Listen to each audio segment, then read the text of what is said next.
And I'm now joined by Matt Christman, who is, of course, part of the Chapo Trap House podcast, and also has been doing most days this Kush vlog.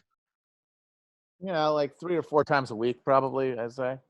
Yeah, so I have to say, there was a day not very many days ago that, like, I'd woken up, I was in a pretty bad state of mind. I'd like had 2 or 3 nights in a row where I didn't get much sleep, and I had a night where, like, I got more sleep but had bad dreams, and I woke up and I watched one of these Kush vlogs, and there was a point in there that I think was exactly what I needed in my state of mind at that time, where you were talking first about, like, there was all this like really heavy stuff about how life is coping, and then the transition was immediately from there to talking about McDonald's McNuggets, and how amazing it would be if all the classic Christian iconography were redone to substitute Grimace for, like, the cross in the sky that Constantine sees, in this sign you will conquer. And anyway, thank you. I needed that. That was good. I'm glad that you could be guided by the Holy Grimace. Yes, absolutely. So I do want to get into some more, some bigger picture stuff politically with you. But first, since I saw this last night, I can't not ask you about this. So I saw this headline. Granted, it was from the Daily Mail in the UK, so I guess that means there's like a 50% chance that it's true. But it was like the most 2020 headline ever, and I just want to read it out. QAnon supporter, 30, is charged with DWI and assault for chasing 2 motorists she thought were pedophiles. Yeah, no, I think I've seen that confirmed elsewhere. And if not, it's certainly of a piece with other events. We've seen a big surge in Q-related vigilantism recently. Yeah. And in fact, like, I believe, right, I heard you talk about this on Chapo. There was a recent press conference or something where Trump was asked about some of this stuff. Yes. That was on Wednesday. It was amazing. I was floating after I heard this. During the pandemic, the QAnon movement appears to be gaining a lot of followers. Can you talk about what you think about that and what you have to say to people who are following this movement right now? Well, I don't know much about the movement other than I understand they like me very much, which I appreciate. But I don't know much about the movement. I have heard that it is gaining in popularity, and from what I've heard, these are people that, when they watch the streets of Portland, when they watch what happened in New York City in just the last 6 or 7 months, but this was starting even 4 years ago when I came here, almost 4 years, can you believe it? These are people that don't like seeing what's going on in places like Portland and places like Chicago and New York and other cities and states. And I've heard these are people that love our country and they just don't like seeing it. So I don't know really anything about it other than they do supposedly like me, and they also would like to see problems in these areas, like especially the areas that we're talking about, go away, because there's no reason the Democrats can't run a city. And if they can't, we will send in all of the federal, whether it's troops or law enforcement, whatever they'd like. We'll send them in, we'll straighten out their problem in 24 hours or less, okay? Well, just real quick, at the crux of the theory is this belief that you are secretly saving the world from this satanic cult of pedophiles and cannibals. Does that sound like something you are behind? Or well, I haven't heard that, but is that supposed to be a bad thing or a good thing? I mean, if I can help save the world from problems, I'm willing to do it. I'm willing to put myself out there. And we are, actually. We're saving the world from a radical left philosophy that will destroy this country. And when this country is gone, the rest of the world would follow. The rest of the world would follow. That's the importance of this country. So a reporter asked Trump about QAnon, and it's astounding to me that these people don't know who they're dealing with after 4 years. She was clearly trying to get him to denounce them or distance himself because, like all media people, she's terrified because, well, I don't think that QAnon is a meaningful social force in the sense that it's not going to lead to, like, brown shirts or anything, because the people doing it are, the QAnon is a way to process their alienation. So it doesn't, and accommodate it. It's not a way to overcome it. But if one thing that they very much could do is just start shooting people. Right. And that very much, I think I would predict, is going to happen, especially if Biden wins. And so people with any kind of media prominence are justifiably worried about Q, and they wanted the guy that the Q people worship to denounce him. And her tack for getting him to do that was to ask him, what do you think of Q people? And his response was, well, all I know about them is that they like me. And of course, that's all he knows about them. And so he's not going to denounce them there. And so she tried a second tack where she says, she's trying to get through to him the insanity of what they believe. And she said, they think that you are saving the world from a bunch of pedophile cannibals. And of course, what he heard was, oh my God, they think that I'm great, that I'm the savior. Exactly. And he said, amazingly, it was amazing. He said, would that be so bad? Because yes, he heard he's the savior, and he already views his battle with the Democrats as an existential one, because he has identified himself and America as like co-substantial.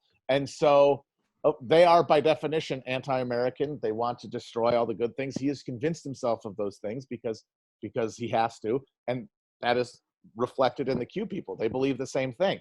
Adding the sort of the filigree and the melodrama of cannibal pedophilia, that will only give him like a richer, imaginative, textured world to weave out of this, and a greater justification for his actions in trying to stop them from taking power.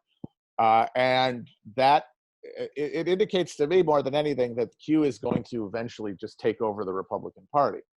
Well, there's already at least one Q believer who won a primary in a safe red district. Yes, in Georgia. And I think that there are probably a few other stealth Q people running.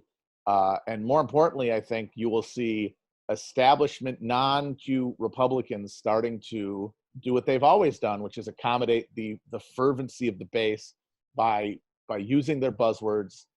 Yes, pedophile cannibals. If George H.W. Bush were running for office now, he would be like, we're going to get to the bottom of the deep state pedophiles eventually. Maybe not yet, but it is inevitable. It's a progression that cannot be stopped, because the cognitive dissonance between the country these people think they live in and the country that they find themselves in is so vast, and they are so fully atomized and absorbed by like the spectacle of America as an emotional architecture for their lives, that as conditions worsen, the need to create a greater and greater fantasy, a more intense fantasy realm to explain the difference, to bridge the gap, is only going to metastasize.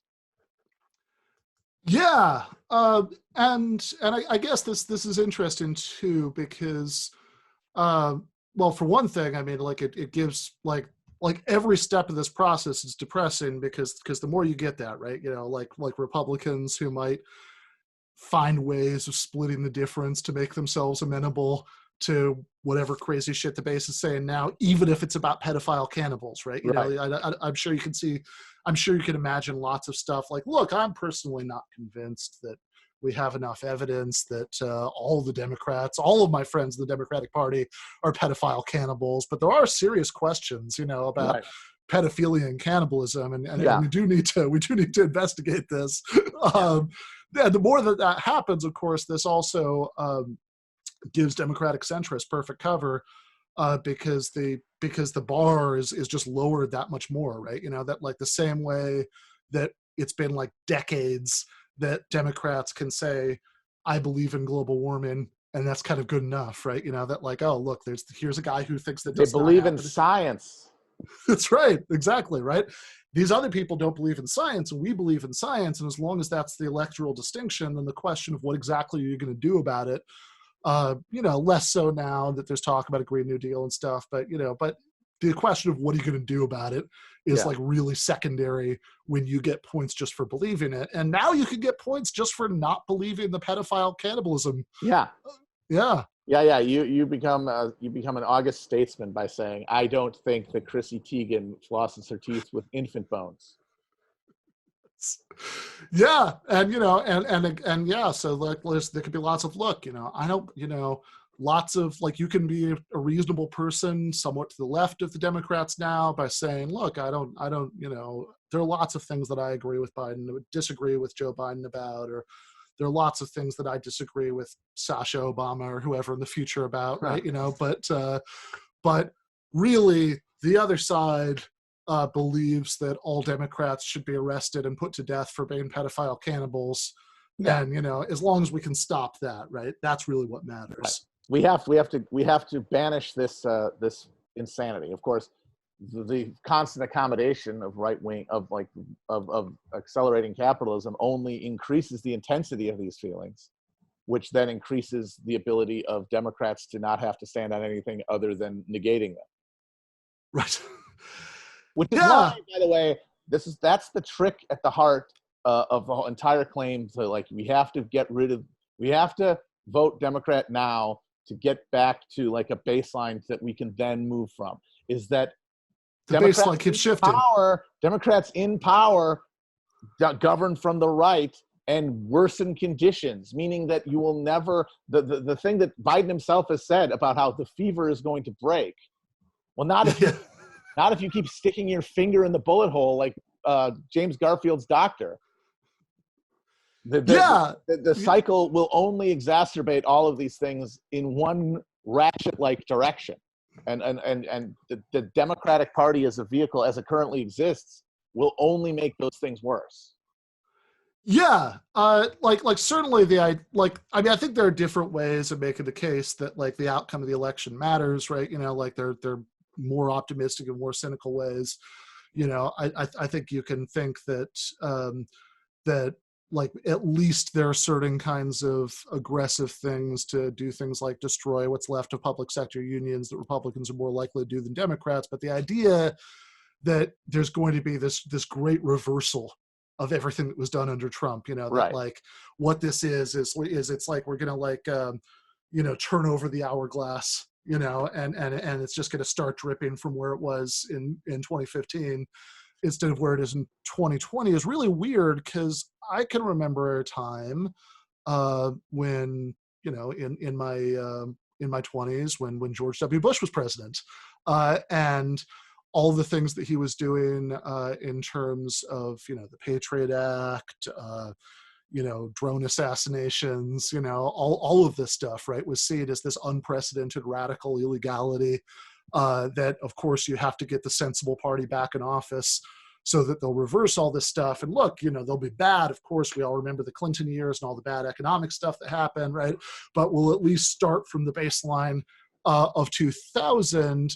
And that isn't what happened at all. Yeah. And now instead, you're supposed to look back on the Bush years as models of statesmanship. And yeah, literally in 2015, Bush was so toxic that his brother wouldn't let him campaign for him. And now, like, well, they that had was his like Secretary of State. They had his Secretary of State who was the point man for selling the war that killed 1 million people at the Democratic Convention. And you might remember this too, if you were on the blogs in your 20s instead of going out like I was, that at the time, Democrats were saying, I miss Reagan. Yes. Reagan might have done bad things and whatnot, but he was still, he had things that George W. Bush only wishes he could have. And now we are literally in a case where that guy who was beyond the pale is now comfortably inside. I mean, and you look backward, the trajectory can only go one way.